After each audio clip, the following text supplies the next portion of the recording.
Yeah, so what were some of the typical stories that people would tell you about your dad? We see him here, we see him there. Yes. So some of the typical stories that people would say with regards to my dad's disappearances was that some would tell you they've seen him.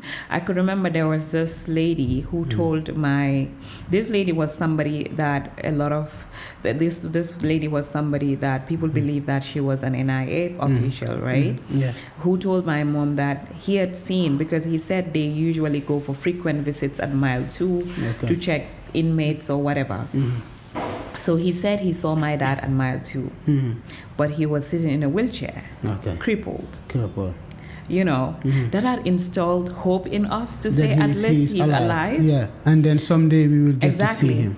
And sometimes you hear people say that he traveled to China, he went on a business trip. And in fact, even one of my grandmother, Jammeh's mom, Aja Asombi, may her soul rest in peace, often asked Jammeh about my dad. This was something that we knew. And then it's always that thing of Haruna is outside of the country. He went to China or in Taiwan for a business trip.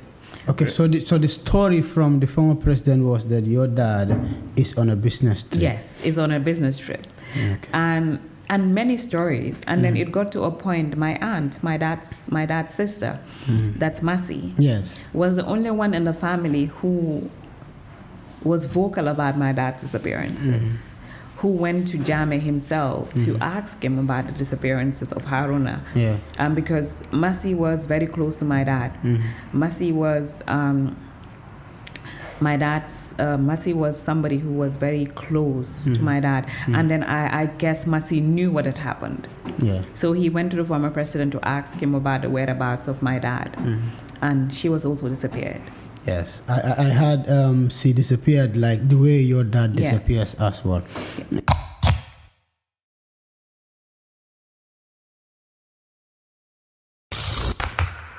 Assalamu alaikum baringolu ngal kontong ko lansinal bismillah na podcast to janga menke podcast menga fa Faburama. Today we're going to have an interesting discussion, but a discussion that will also give you an idea into the repression that goes through, that we had during the Jammeh regime. And there's no other person to discuss this better than my guest. Welcome to Faburama, Aisha. Thank you. Should I say Faburama or should I say Frings? Faburama, Frings. I know my classmate or whatever. Sure. Yeah, but it's a pleasure being here today to be invited by you to speak on your podcast regarding range of issues, and I'm happy to be here. Are you fasting? Of course I'm fasting. Of course, it's Ramadan. Why not? Why wouldn't I fast? Just 3 days ago at Serakunda, I visited a Jammeh family. Really? And I was surprised that the dad was all along inside, and I suspect he might be eating. Well, anyway, I am fasting. You're Dabo, so I'm Jammeh, so you know. But anyway, we're stronger than the Dabos, so you sure? Which is good. Yeah. By the way, thank you so much. Thank you for honoring this invitation. It's a pleasure. So we're going to talk about other things, especially about the Victim Center, and maybe snippets of what happens at the Reparation Commission. But let's start with Aisha.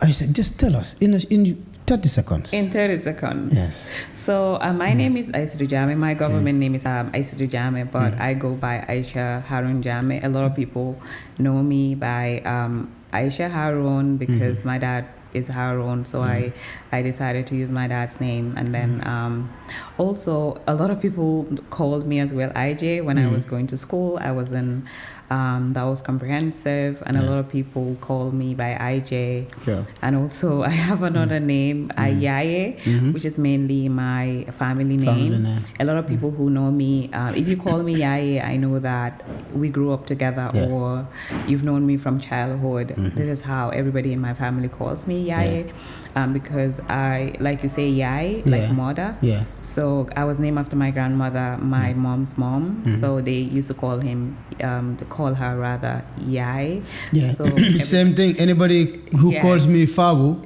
I know you grow close to me. Yes. Because that's the short form of Faburama. So even if I'm like in the street and somebody say Yaya, and I'm like, this person knows me. Yeah. So basically, this is so I'm a young woman, a very determined young woman working in different sectors. Basically, I'm a entrepreneur. I own a business. I also work into advocacy as well. Work on advocacy as well.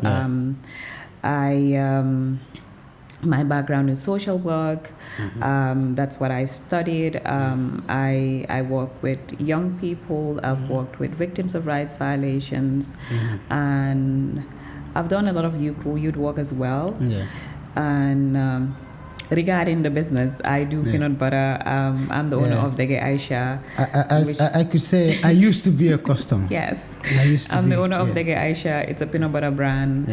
And so basically, in a nutshell, I think this is me. I guess through the interview, you would get to know more. So let's focus on your advocacy on transitional justice. And you said you are Aisah Jammeh. Yes. But a lot of people know you by Aisah Haruna. Yes. So there must be a specific attachment to your dad, the reason why you use his name that becomes a brand for you as an individual. So the reason being is that I'm a daddy's girl, right? My dad was a very important person in my life. Growing up, my dad is a very every girl would want to have a dad like my dad. He cared about his kids. He cared about our education. He cared about entirely everything that has to do with our well-being. And I used to be his favorite. And then I guess my siblings, my elder brother, my younger brother, might be jealous of saying this, but that was the fact. Anytime you see my dad, you see me. Every time you see my dad, you see me. I'm always sitting in front of his vehicle. Whenever he goes out, I'll always be there. And sometimes it got to a point my mom felt that my dad was spoiling me. And that is gone. Yes, that was how close I was to my dad. And it happened to be we look so much alike too. When they say daughters look alike their fathers. So this is me and my dad. And one thing that I got so attached to my dad was that he was so much caring about our well-being. His kids come first in anything that he does. He made sure he prioritized education to a point that we went to the best schools. Then at the time, everybody knows that was comprehensive. He wanted me to study French. My first education was in French. I started with the French school in Gambia, but they had issue with the Gambian government. Then it was locked. The school was closed for some time. So he felt my education was being delayed. He took me to an English school because his dream was for one of his kids to study French. And then my brothers would just do English, so he can have both English and French. His kids would be very good in both these languages. We went to good schools in Gambia. That is how my dad is so passionate about education. And that's very important because you have a dad who is very much caring, a dad that you are so much close to and get a lot of attachment to. And in 2005, he went missing. Yes. So in 2005, my dad went missing. I was 14, between 13 and 14 years old. So basically, just to give a little bit of background to it. So my dad was a hotelier. He works at Combo Beach Hotel, now Novotel. he had manned different roles at Novotel. He was a food beverages manager, restaurant manager, rooms division manager, and that was his job. That was his passion. My dad loved hotelier, right? Yeah. And both my dad and my mom were both in the hotel industry. My mom worked with Fajara, Watna Beach Hotel, Laguna, 1998. I think 1998. I can't remember the name, but these were the hotels that my mom had also worked in. So my dad and my mom were both passionate hotel workers. Yeah. So my dad was a staff of Novotel until 1994, when the former president happened to take the country to a coup d'etat, and then right after a couple of years later, he wanted my dad to come back to the farms to work for him. So my dad, and to put this in context, your dad is a cousin to the former president. My dad is a cousin to the former president. My dad basically was the eldest amongst the boys at the time, and he was the only one who, amongst his siblings, he was the only one who went to formal education, because he was schooled by the missionary in Boyam, and he had gone to France for studies, and then he was very educated. My dad could speak German, Spanish, English. He could speak a lot of languages. Yeah, I could see the French connection now, because initially I was going to ask why study French. Yes. But now I could see the French connection. Yes, and I could remember my dad will write letters. Before there was no emails, there was no phones that you could send emails or compute. Like, there were computers, but it wasn't much, right?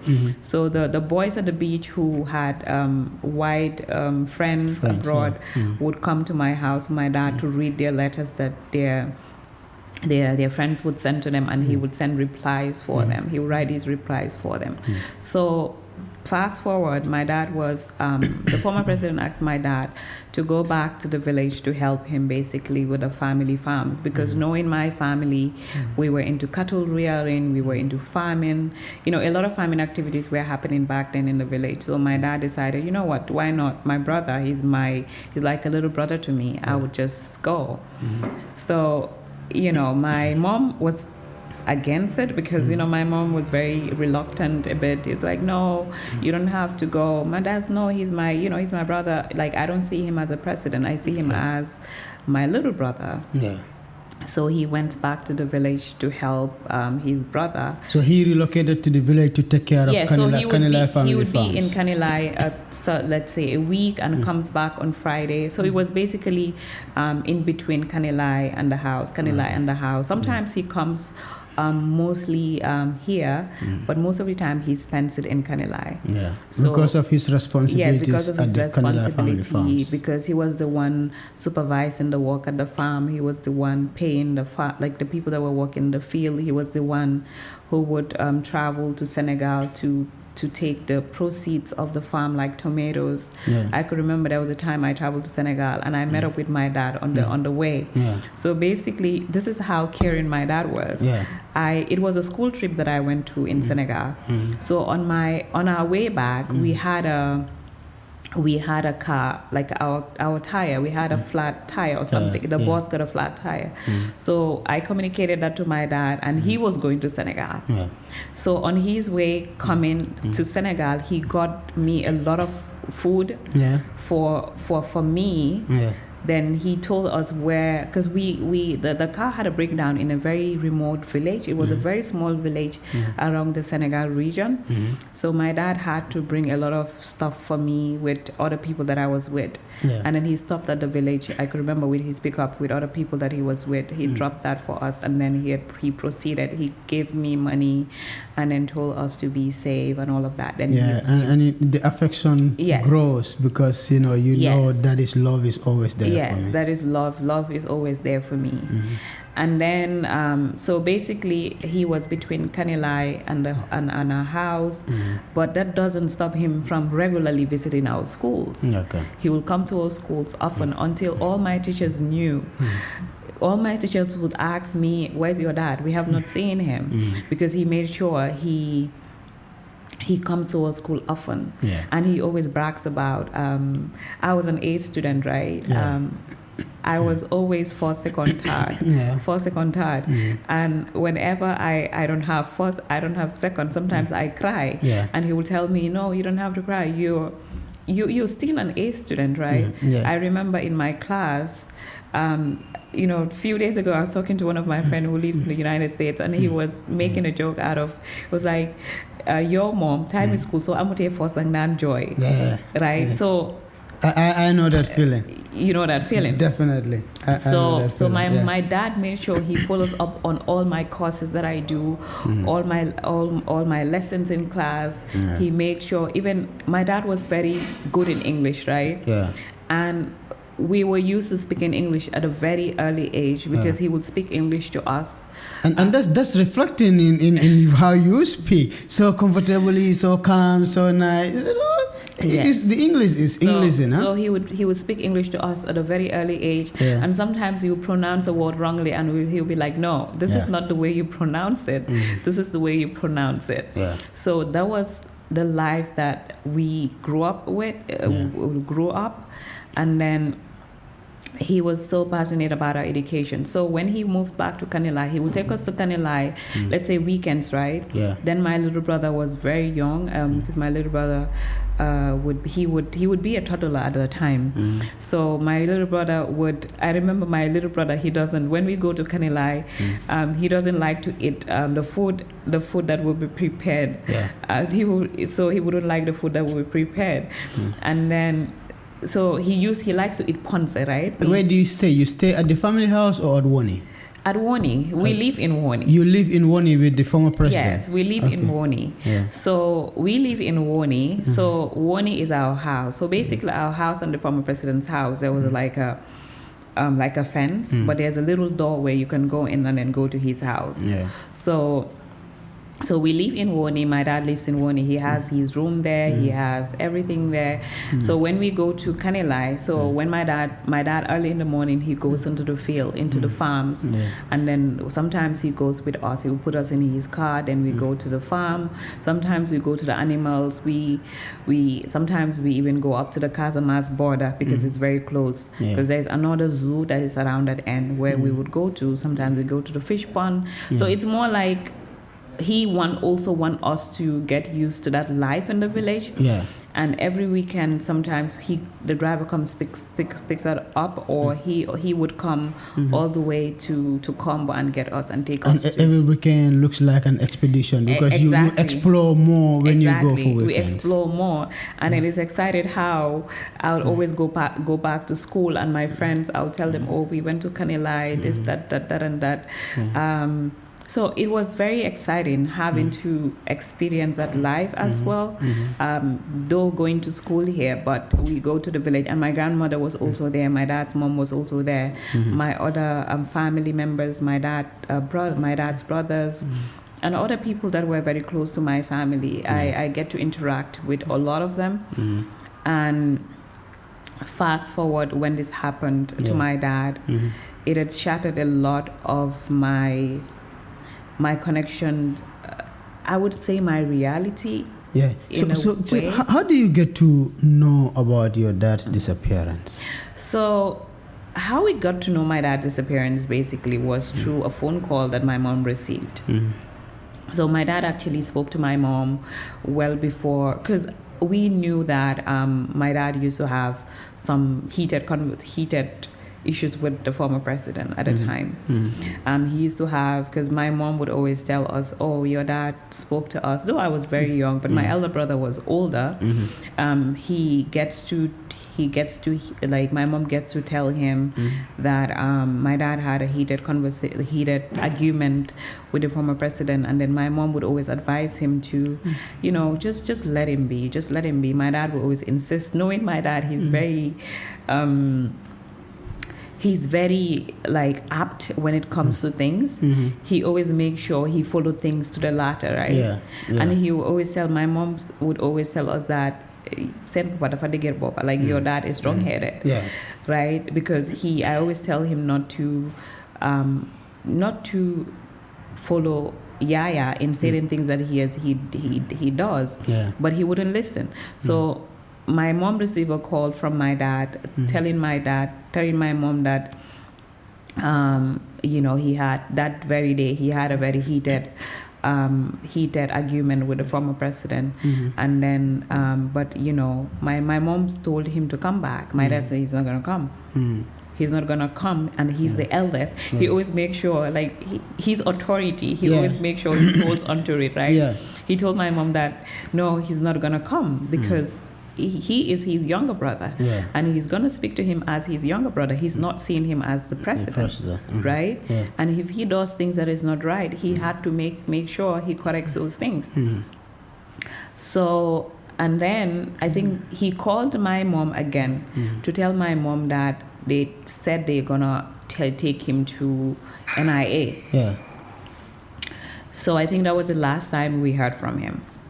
Since then, you haven't had anything from him? Then after, somebody also called my mom to tell my mom that they found my dad's car at a village in Kamfenda, but he was not in his car. Yeah, so Kamfenda is about 3-4 kilometers away from Canelai. Yes. So he was not in his car. It was just his car that they found, but he was nowhere to be found. So that was how we knew that something had happened to him. But we couldn't just trace our hand on what was it. But knowing the kind of person Jammeh was, did you had this feeling that something terrible has happened? Honestly, as a young girl at a time, I wouldn't ever thought that something would have happened to my dad, something that would come from within, right? If that makes sense. Yeah. Like something that would come from within. I'll never thought anything of such would happen to him. Like I said, I was very young. Would I say I've been hearing stories about disappearances? I on top of my head I can't remember. But again, sometimes you hear people murmur things that they said that had happened. But for this thing to happen to my dad, that is very close from within. It was shocking to me. Yeah, so you were told that his car was found in Kamfenda. Yes. But he was not in his car. He was not in his car. And then you did not believe that something terrible could have happened to him, but then you want to know exactly what happened. You would not believe that something terrible had happened to him. And the family started reaching out. Yeah, because he's an elder brother to the former president. Exactly. So my family, especially my mom, did a lot of phone calls, called people to check whether my dad had come there, because my dad had a lot of people that were close to him in terms of some that are family, some that are friends, were very close to the family. Sometimes, so people would come to my mom, in fact, when my dad was in there, they would wait for my dad there. So again, when this happened, it was more like we were in disbelief. This belief in a sense that we never knew this would happen. But my mom, I think at some point, my mom was basically, because she keeps on telling my dad, because my mom knew Jammeh way well before he was president, because when he was in the military, he was very close to my dad still. He would come to my mom. Sometimes my mom would cook for him. When he's from the barracks, he would come to my mom. I remember there was a time he was admitted at the hospital. This was basically stories that my mom would tell us. He was admitted at the hospital. My mom was the one who was cooking for him, taking it to him at the hospital, right? So when this happened, it became a shock. But then you started hearing rumors, a lot of rumors being said about my dad's disappearances, that the former president was responsible. Then we started hearing names of junglers here and there. And then we're like, so as a young girl, I was confused. Right? I was confused. This was right so I was very confused like I said, it started affecting my performance in school. Yeah. So what were some of the typical stories that people would tell you about your dad? We see him here, we see him there. Yes. So some of the typical stories that people would say with regards to my dad's disappearances was that some would tell you they've seen him. I could remember there was this lady who told this lady was somebody that this lady was somebody that people believe that she was an NIA official, right? Yeah. Who told my mom that he had seen, because he said they usually go for frequent visits at mile 2 to check inmates or whatever. So he said he saw my dad at mile 2, but he was sitting in a wheelchair, crippled. You know, that had installed hope in us to say at least he's alive. Yeah, and then someday we will get to see him. And sometimes you hear people say that he traveled to China, he went on a business trip. And in fact, even one of my grandmother, Jammeh's mom, Aja Asombi, may her soul rest in peace, often asked Jammeh about my dad. This was something that we knew. And then it's always that thing of Haruna is outside of the country. He went to China or in Taiwan for a business trip.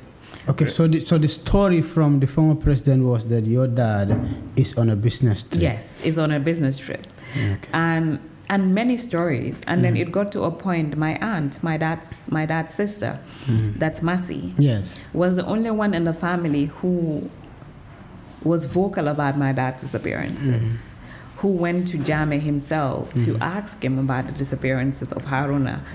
Because Masi was very close to my dad. Masi was Masi was somebody who was very close to my dad. And then I guess Masi knew what had happened. So he went to the former president to ask him about the whereabouts of my dad. And she was also disappeared. Yes, I had she disappeared like the way your dad disappears as well. You know, and at some point your grandmother was stopped from entering Woni, especially during times of prayers. Yes. So when actually do you learn that before we get to the day you learn that he is dead, stories kept coming. You know, different stories kept coming. And what happened in 2013? So what happened in 2013? Like I said, stories keep coming here and there. You know, going to school. You know, as you go to school. Eventually, I start to my grade 9. I you know, all that struggles of, you know, when you used to have everything being, you know, easy for you as a child, and all of a sudden it's like this, right? And again, I said it affected my education a lot. My mental health, often seeing my dad coming to my school, that's not happening anymore. I got to things that I started doing things that were not normal in my life. I don't know if that makes sense. Sure. So it was more like just, you know, going to school, and especially when my teachers would ask me, IJ, how's your dad? Your dad has not been coming to the school anymore. What had happened? And my mom made us promise, right? To tell people that my dad traveled. Okay, because the former president side of the story was that your dad travels. But also maybe because you don't know about... Because we don't know. And also my mom also was very scared. Because my aunt had disappeared.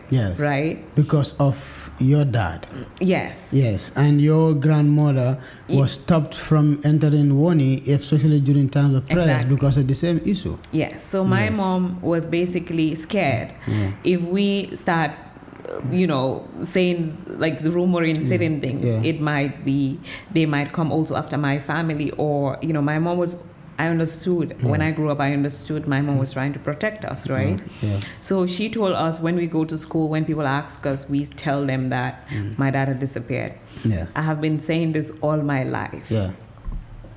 All my life, my friends that I go to school with, my best friends that I, you know, go to school. Everybody, when they ask me, I'll tell them, oh, small papa da fotuki, small papa da fotuki. I keep saying these things. And my elder brother as well was asked to say the same thing. For my little brother, he never knew about the story of my dad because he was very young at the time. Until when he graduated. And then my mom sat him down to tell him, not knowing that he knew about the story already. Yeah. But all these hopes came back to life. You know, you were saying to people that he traveled. Yes. But at some point, 2013, you had hope that he's alive. Exactly. And then there was a particular day that you were supposed to meet him. Yes. Okay. So our hopes came back in 2013 because there was an announcement that there will be prisoners that are supposed to be released from prison. Yeah. And these prisoners basically, my dad's name was number 25. I think I've mentioned that. Yes. My dad's name was number 25 of the list of the said prisoners that were supposed to be released. Sure. And then I remembered I had the list with me, and everybody was happy that my dad was going to come back. Finally, we're going to meet dad. We're going to meet him after these years from 2005 to 2013. Just that hope of seeing him again had made us forgetting about all the struggles that we've been through since after his disappearances, right? So, mile two prisons at the gate. When people came out, prisoners that were being released came out. And it was not only my dad who was mentioned and his family didn't see him. There was a couple of people as well. Okay. There's this high hope that today we're going to meet our dad, but he's going to be released from prison. We're going to reunite, take him back home, start a new family. Despite everything that had happened. But we're going to move on with our lives. That dream was shattered. Because all the prisoners that were released came, and then your dad was nowhere to be found. He was nowhere to be found. How does that feel? Terrible. It was the greatest shock of our lives, if I would say, because that excitement of you feeling that you're gonna see somebody that you've missed for all your life. Because for me, seeing my dad would make me forget everything that had happened after 2005, right? So he never came home. We never saw him. Then we went back, we went back home, and then we just continued with our normal lives again. Yeah, but with more trauma. With more trauma, with more living in denial, not being able to go back to Canelai. And this is something that... and feeling bad that Jammeh had deceived your family. So this is something that had affected me. It had affected me because as a child, going to Canelai often, getting interacting with my family, my extended side of the family, my cousins, my dad's brother's kids, my auntie's kids, my grandparents, even my grandmother. My grandmother passed away. We couldn't go to the burial. Okay. I couldn't go. Yeah, because you were living in fear that what happened to your dad could happen to your sister as well. Knowing that my grandmother has continuously asked for the whereabouts of my dad, and she caught up blindness along the way. Oh, because she, if your son goes missing, somebody that you used to seeing all the time, she keeps asking, she keeps crying, and then eventually she got blind. And we were told that up till the day that she died, her last words was, she asked this to Musa Jammeh, the one they call Malia Mungu, I think, that I want you to tell the president to bring back my son wherever he had put him. Yeah. So eventually my grandmother passed away, and we couldn't go to the funeral. I remember, I think my mom went to the funeral, but we couldn't go because Canelai was it was home for us. Yeah, and this was during the time that your auntie also disappeared because of your dad. Exactly. Canelai was home for us. It was a place that we see nature, right? We see that bond of our roots, right? Yeah. We couldn't go back to that place because this was the same place our dad was missing. This was the same place our aunt was missing. How can we go back? And it's often that time when we get into people that knew us. It's always that thing of, oh, Ndesan, that sympathy. Yeah. And for me, I don't want anybody to tell me Ndesan for the fact that my dad was missing, right? I felt that had put some sort of it puts me in a certain I don't know how to condition that you don't want to even get closer to Canelai. That I don't want to get closer because to Canelai. there's trauma associated with going to Canelai. There's trauma associated to it. There's trauma associated to even getting close to my close family, my dad's side of the family. Because you knew the issue of your dad would always pop up when you are with your family. I remember our house in Bakau. We have a family house in Bakau where we often used to go to Baski, Korite. All of us would go there. We wear our Eid clothes. My mom will go to Bakau. This is my dad's family house, Jamekunda. So we go to Bakau, Ina, my dad's, the lady who raised my dad, Ina, used to be there, Boy used to be there, and my other cousins as well. Like a big family gathering during the festive period. We stopped going to Bakau as well. Because it's always that sympathy. When people see us, and then they remember that my dad is missing, but they cannot say anything further. You know what I mean? So they cannot voice out because of fear of also being gone missing. Exactly. When they speak about it, your dad's fate could come after them as well.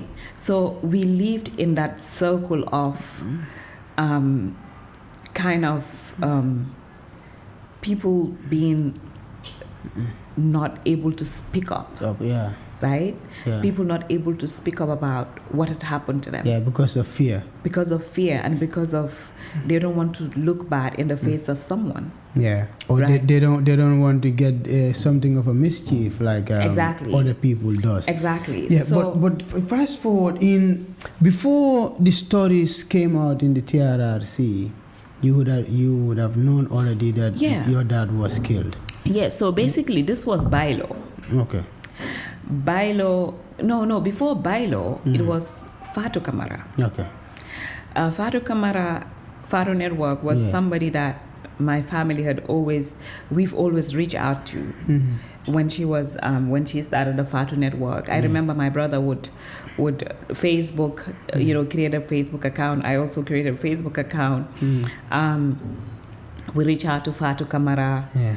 I'll send her a message because I knew she was doing a lot of programs on things that were happening in Gambia.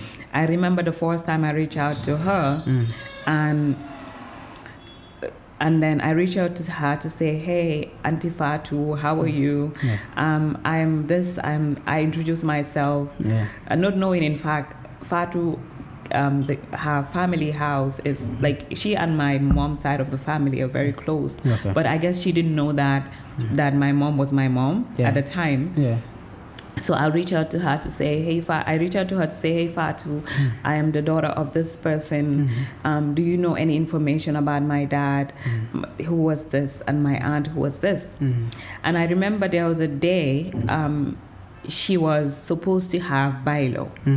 She reached out to me to say, "Hey Aisha, how are you? There's this guy who was in the military but ran away now, living in Germany or whatever. I'll be interviewing him, and I would ask him questions about your dad. Yeah. We were so excited. I told my mom, my brother.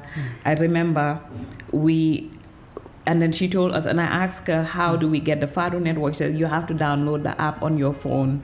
I remember that evening, because usually the program is usually late in the evening. Yeah. So we gathered as a family. We played this audio. We played this interview. Yeah. Where my mom, all of us were listening. Yeah.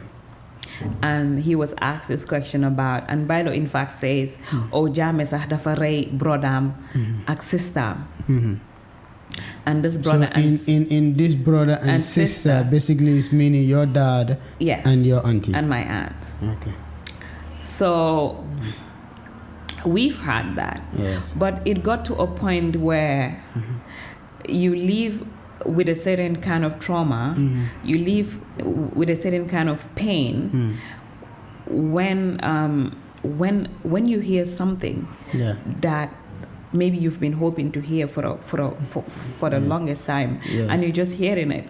You don't feel that much. Yeah, because all the years that have gone by, you're waiting for the news. Yes. You know, so finally you got the news. Finally we got the news. Yeah. And then he explained what had happened, how, he explained all that around it. Yeah. Yeah. And then it was like, that was the day that my dad died. Yeah.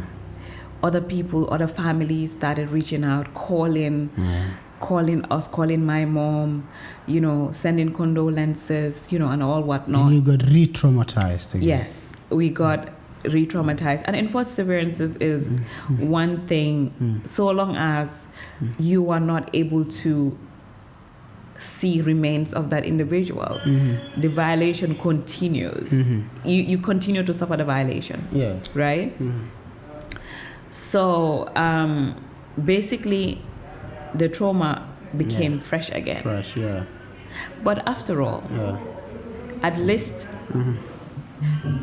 the thing that we thought had happened was what we've heard, right? Yeah.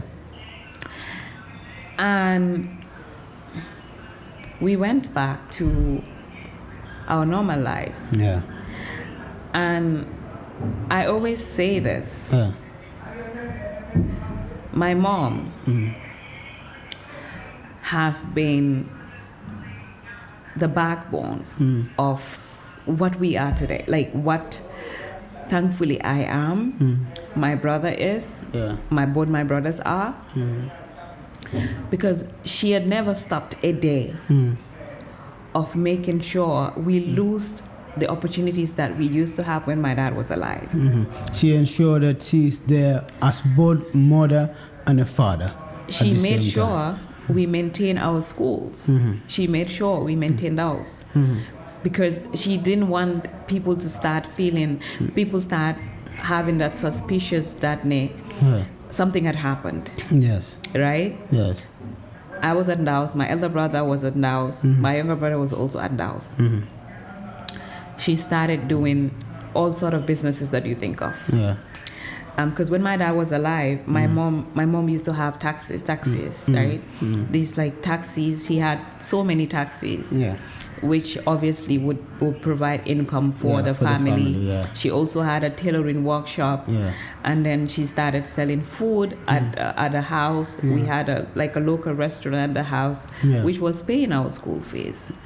And my dad's side of the family also never stopped supporting my mom, never stopped continuing to believe in us as people who, as kids who had lost their dad in a most horrific manner, in a most in a most not deserving manner, right? Yeah. But my mom never gave up. Yeah. She has to be there for all of you. She never remarried. Yeah.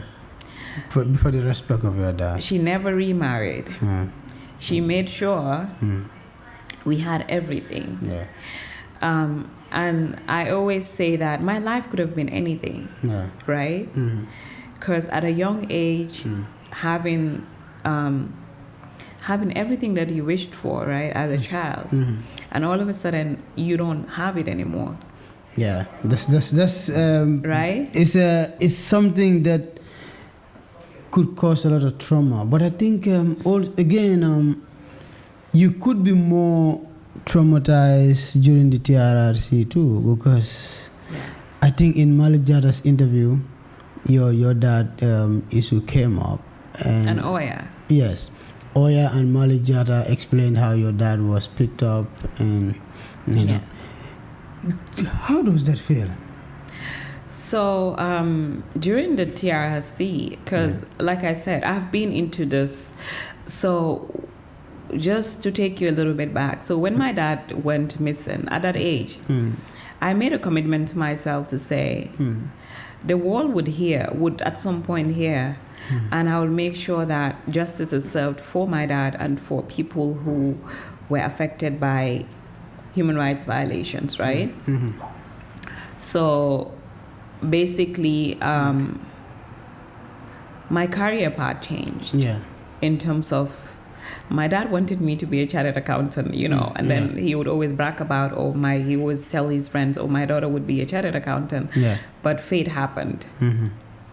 So fast forward, the TRRC came. Before the TRRC, I was into victims advocacy. I was into making sure victims' voices are heard.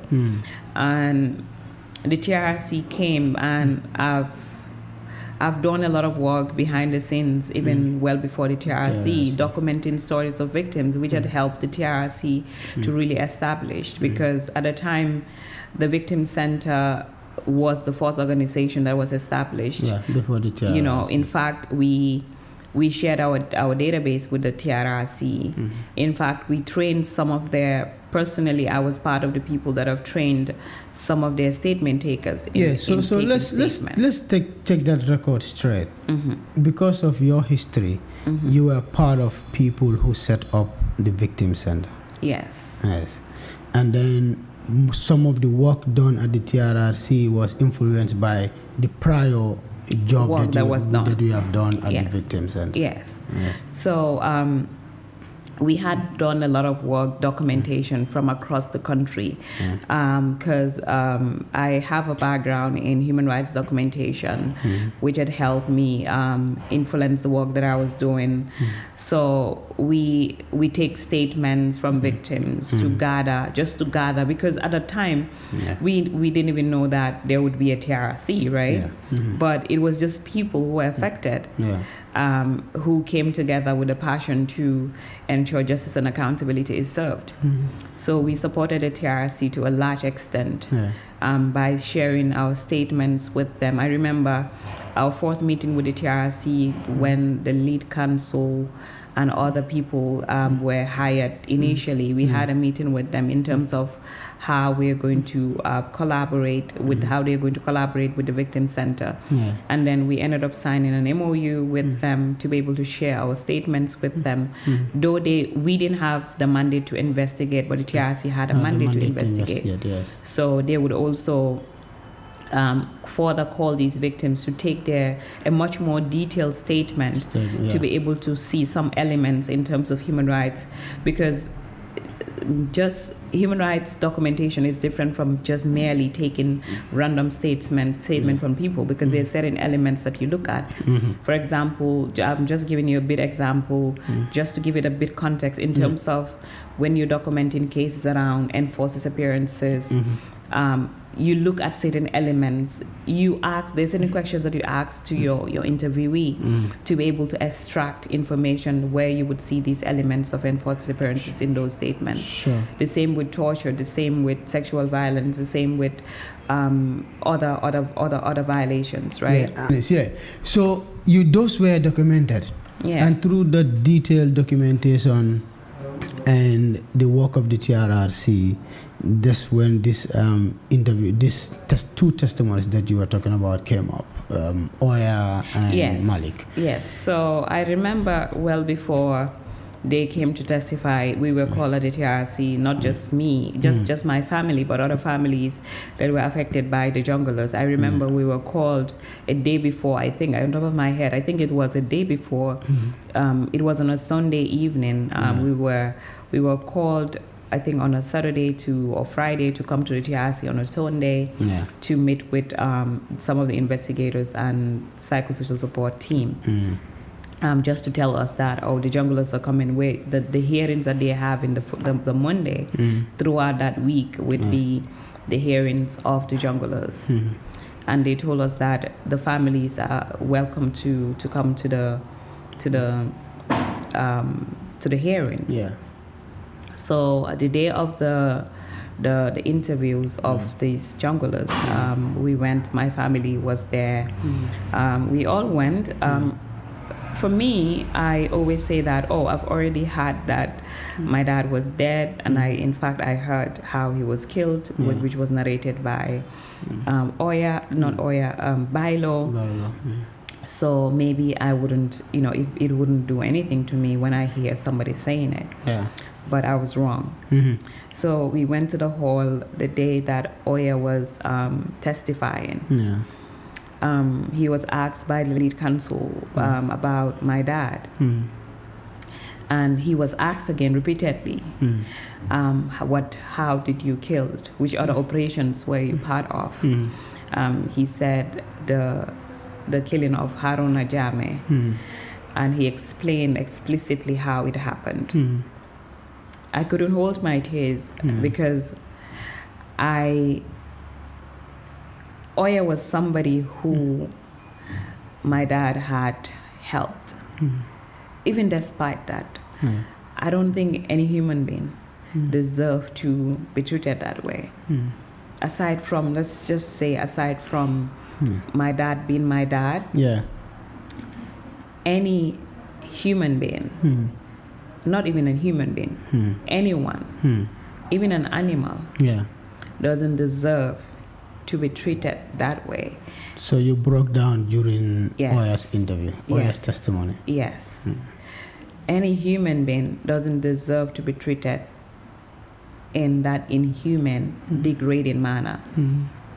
Because Oya was someone, you've heard from him when he was asked, you eat in his house, he said yes. Yes. You go to him for help, he said yes. That alone broke my heart. For the fact, here is a soldier who killed my dad, who used to eat at our house, who used to seek support from my dad. Yes. And at the end of the day, he killed my dad in a gruesome way through the dictates of my uncle. And he regardless, he didn't even have any remorse, right? I felt that day that, so this whole thing had taught me so much with regards to even trusting people. What had happened to my dad had shaped me to be a different person, right? Different person in a sense that the society we live in as a country, it's always people that you're close to can do the worst things to you. Right? Yes. It had shaped me to be a different person. It had made me to rethink about my relationships with people. Because I feel people that would eat in your house could do the worst things to you. That's very important. And at some point during the testimonies also, there was this revelation that Jammeh had regretted killing your dad. Yes, I've had, like, we've had that too. This is even, there are certain things that were not said at the TRRC. There are certain things that were not, Oya did not say. But we all know that statements are taken well before the witness comes, and then there are certain discussions that happened well before he or she comes. And Oya had witnessed my dad's other brother talking to my dad about he had witnessed my dad's brother talking to my dad about they were having an argument basically, and my dad's brother was crying basically to tell him not to let him not come boom topa like Yahya Jammeh because you know what I mean. Yeah. And some would say, you also hear rumors that Jammeh broke down when the next morning when this happened, they reported back to him and he asked, where is Haruna? Yeah. And then they told him that, but you told us to deal with him. Yeah. Right? And then he said, I told you to deal with him, but what have you, how did you deal with him? Yeah. And then they told him that my dad was dead. Yeah. I heard. They told him that they had killed him. They had killed him. Yes. I heard he broke down. Right? Yes. Whatever. I don't know how true that is. Yeah, because there's another close confidant of his who narrated that he regretted killing your dad. Yes. And then that was why he was so mad with people like Tumbul Tamba, because they had mixed your dad up with him. Yes. Yeah. So it was, and then, this is a society that we live in. People mix up people to validate themselves or to make themselves be the better person, right? Yeah. And the TRRC did not just show us that, but in our daily lives, you see these things, right? And for me, that day, it was a day my dad passed away. Yeah, the day at TRRC. The day at the TRRC. Yes. I have thousands of messages in my phone. I have tons of calls to the extent of I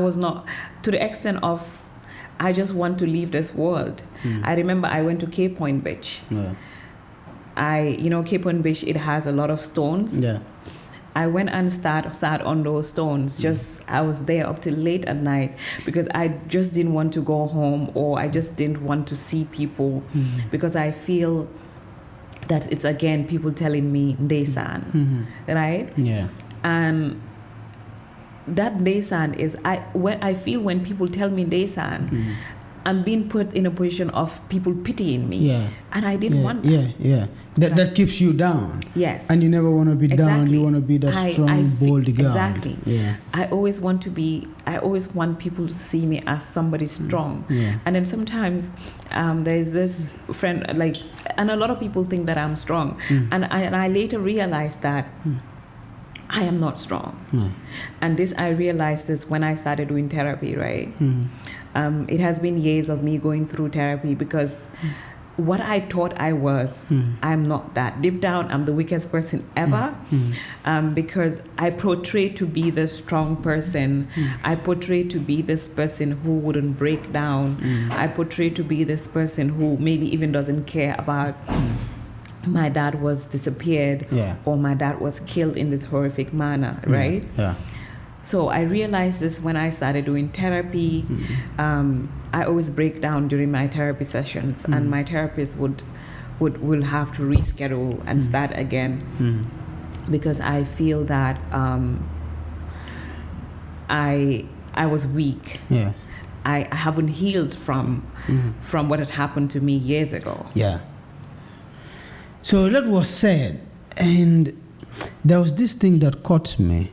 Okay, and then at the family level, I don't know whether at any point you observe or you see glimpses of ambitions of such from your dad, because there was something I came across which narrated that Tumbul had told Jammeh, the former president, that your dad wanted to take over the family properties, and then for him to take over those properties, Jammeh had to die. And that is the reason, before getting to Jammeh, they wanted to kill all the animals, because at that time there was an outbreak of a disease in the farm, and a lot of cattle were dying. Yeah. And they made Jammeh believe that these cows are dying because your brother wants to get to you to eliminate you. Yeah. So at some point, do you see any ambition in your dad to say he want to take over things from Jammeh? No. My dad was the most simplest man ever, right? And when I mean my dad was so passionate with just farming. Yeah. This is what he loves doing, right? You know how he would wear his fell hat. He has this fell hat that he wears. He has this boots that he would wear. Yeah. And you see that clothes, the fataro, that traditional outfit. Yeah. That's the only thing my dad wears. And you don't think he would ever have ambition to take over all those things from them? Why would he? My dad wouldn't. If my dad wanted like to take over those things, he would. If he wanted to be in the position of power, he would have wanted to maybe we would have wanted Yahya Jammeh to make him either given him like other positions more than ministerial positions, exactly, ambassadorships and stuff like but that. My But dad, he settled at the farm. My dad loves Canelai too. Canelai is close to his heart, right? Because that is their home. That is, my dad had been going to Canelai well before Jammeh became president, and I remember when Canelai was a hamlet, right? Yeah. When Canelai was a hamlet, but because again, my dad was the only person in the family who was successful at the time, right? Yeah. And every other time, he would buy provisions. I remember the provisions would be laying in our house. Yeah. He would buy palm oils. He would buy onions. He would buy anything you think of for it to be taken to Canelai. And this was when Canelai was just a hamlet. Yes. Right? And when none of these brothers, when none of these people would go back to Canelai, this was when because my grandmother had always stayed in Canelai, right? And even my grandfather's hut is still there. They have not demolished that hut. I think it's still there. This was when my grandparents used to live in that little hamlet, because my great grandfather were all farmers, right? Yeah, and your dad took exactly pride in that farming. Exactly, my dad took pride in that farm. Yeah. So that's very interesting. But then you pick yourself up again and say, okay, we're not going to leave all these things. We're going to be strong, but also we're going to mobilize other victims. Yeah. To make sure that we pursue justice. And then that led to the formation of the Victim Center. Yes, so basically, the formation of the Victim Center, again, fast forward 2017, Jammeh was overthrown during election. Gambia has decided... He lost the election in 2016. 2016, sorry. Gambia has decided, had been a movement that... all Gambians were a part of, and the founders of Gambia has decided would I would say they should always tap themselves on a soldier to say we've made some change with the coalition government. So that had happened. Fast forward.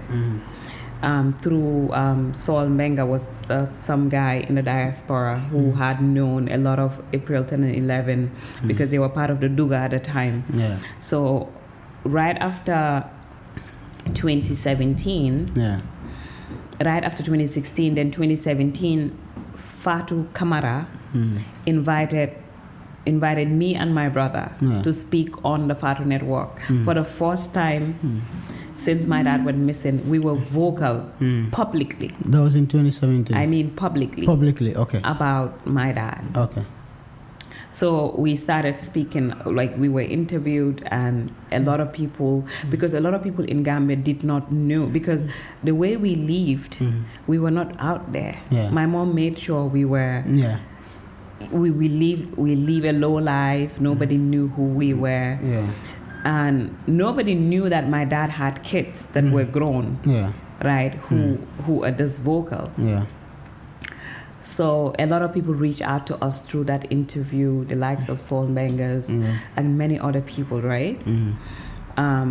So fast forward, Saul came to Gambia, and at the time, Yamami Sise, Alaji Mahmoud Sise, the two Gambian Americans, also had... I think also the Juka Sise's family. Yes, that's Juka's family. Yamami also wanted she wanted to create a sort of organization for victims to come together. So basically, it was like all of us had the same dream. And then you bring your dreams together to form Victim Center. So Yamami basically brought that. Basically, she brought in a journalist, Mustafa, who started writing names, because Mustafa also did a lot of reporting. Mustafa Dabo? Mustafa Jallo. Oh, Mustafa at Forea. At Forea. Yes. Mustafa did a lot of stories around enforced disappearances.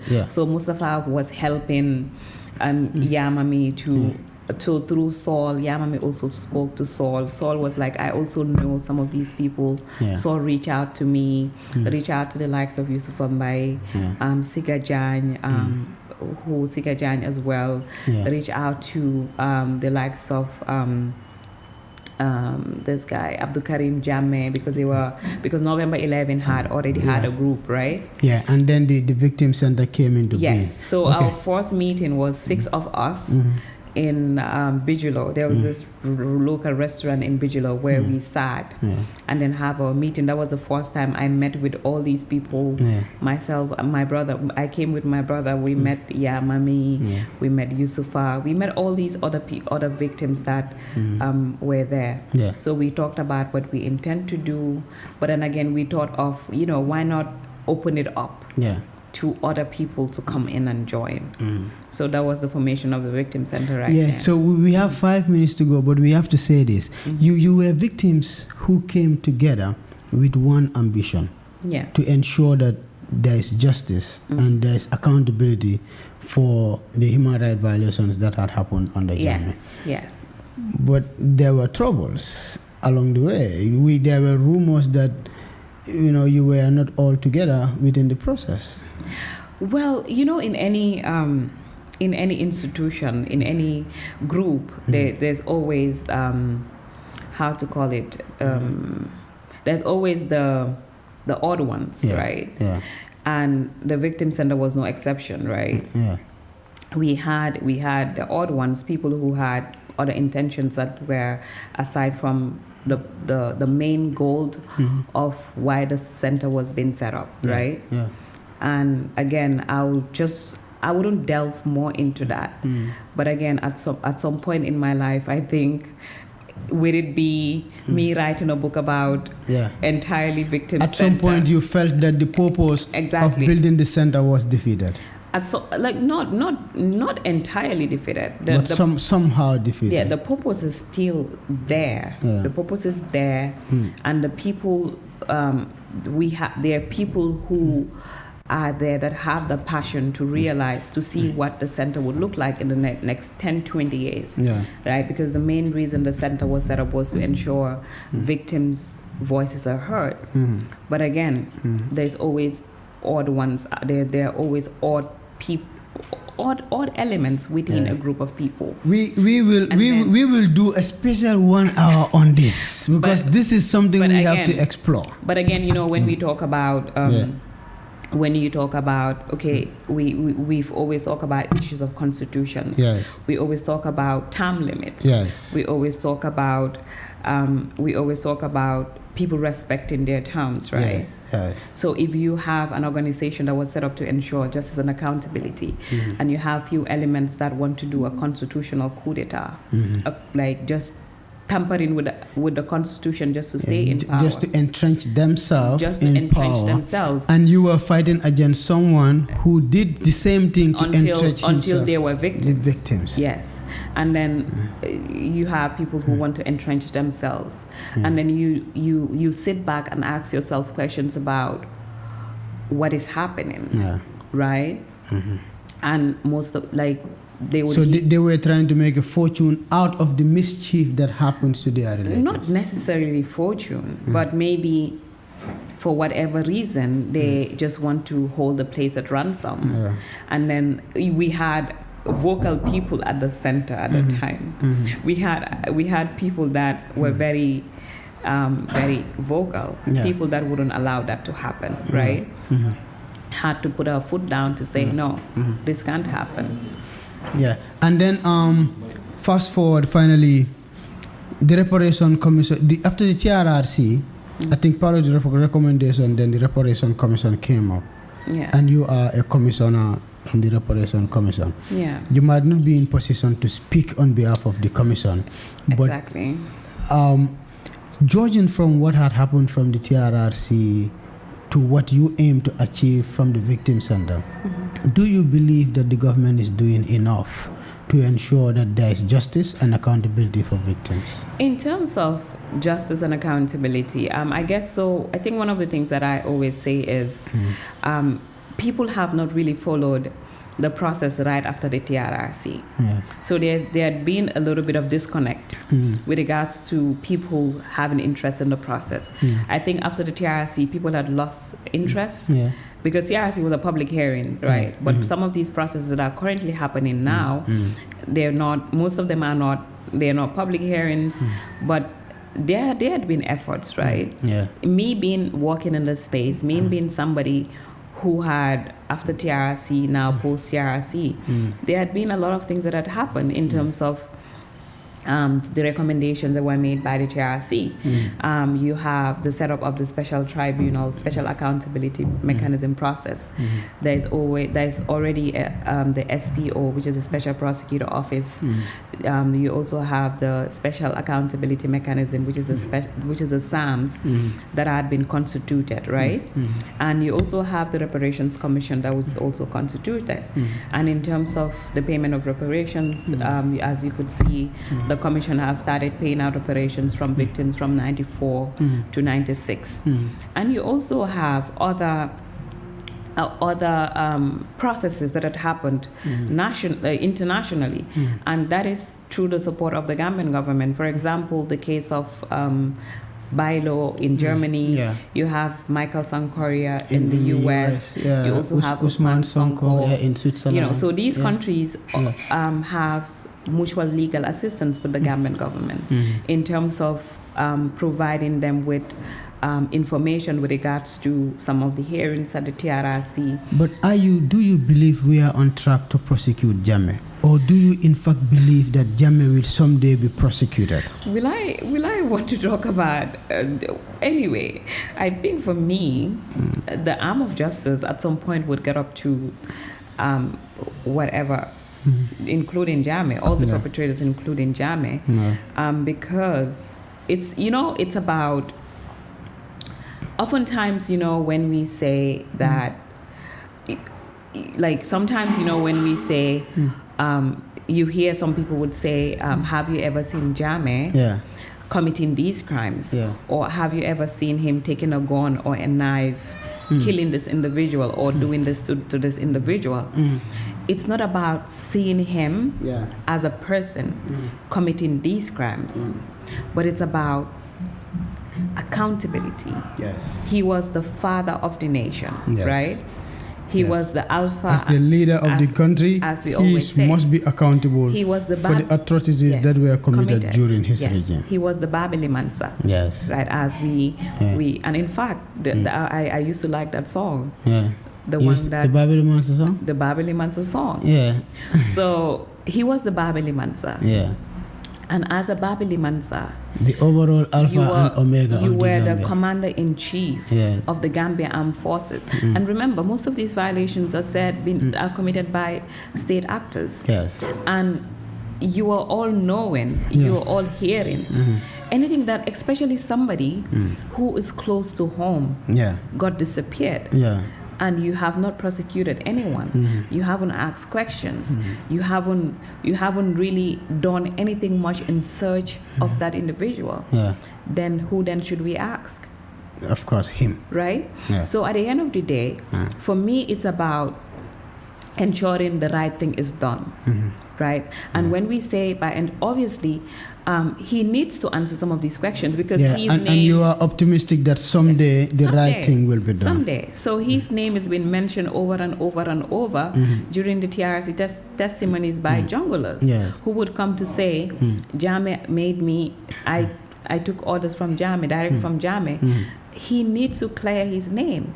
He needs to be heard in court. You know how the victims had to have a right perpetrators also have a right. Yes. Where their right, our right stops, that is where they start. Yes. So they need to answer to some of these questions, and the only way they can answer to some of these questions would be in a court of law. In a court of law. And then the law, the court has to prove beyond reasonable doubts that there is concrete evidence to say that he is responsible for these crimes. And when that day comes, I can't wait for that day to happen. Yeah. And definitely we are all waiting for that day. Yeah. Yes. Like they say, it's all about praying for long life, good health, right? That day would come. It could be any time, any day. Yeah. But for me personally, I believe that someday justice will be served. Someday justice would be served. And the victims will triumph. Yes, the victims will triumph. And again, I just want to say this to all victims, people that are listening to me. Yeah. Whatever had happened to you as an individual, in terms of all these crimes that was made on an individual, it does not have to stop you from putting yourself back up, because it doesn't define you, right? It doesn't define your life. It doesn't make you who you are. You have to take back your life, take back your strength, and contribute to building the Gambia that we want. Yes, inshallah. And finally, the transitional justice process should be everybody's business. And people do make this misconceptions and mistakes that the TJ process is a witch hunt against people, right? So TJ is transitional justice, if you don't understand. Yes. So if we want to build a nation that we want to see progress and prosperity, right? And healing for victims. We all need to be part of these conversations. And we definitely need to have honest conversations and be very sensitive about some of these issues. Sure. That is the only way we can achieve development. You cannot achieve development without all of us, including the victims, are part of the development process of this country. And if we want to achieve that, we have to make sure we carry them along. We have to make sure the conversations have to be honest. It doesn't have to be emotional. It has to be so honest and frank to ensure that at the end of the day, we realize the Gambia we want. And the Gambia we want to see a progressive Gambia. Sure. We don't want to see a Gambia that is divided. No. So, it has been a long conversation, but it's a worthy conversation. And I pray that someday all of this would come to an end with the final prosecution of Jammeh. Inshallah. It might not happen in the Gambia, but probably somewhere. Not just Jammeh per se, but entirely the entire people that are responsible for those crimes. And I'm hopeful, probably, that the government will take this up. If not this government, probably the subsequent governments will take it up. I'm hopeful. Thank you so much. This is all we have for you in this episode. Ibrahim Adabo with Aisah Jammeh saying goodbye to all of you. Fani Mutranang Lokunala, the Ultimate Media la in podcasting a record jela to nala for podcast service la. Alsina Ultimate Media jang. Mbal tendula mbal jaila alla jubero nala lamoy roka. Ala barka.